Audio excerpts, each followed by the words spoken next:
Okay, here's a quick tip. There's only two ways you can really take a look and perceive real estate. One is it's a primary residence. The other is it's an investment property. So if it's a primary residence, it's really about enjoyment of that land and the property, right? At some point in their life, that's not going to work for them.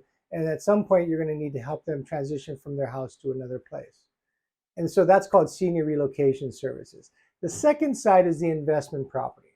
How do we measure the investment property? By doing what we call an asset performance test, right? You all know what an asset performance test is, right?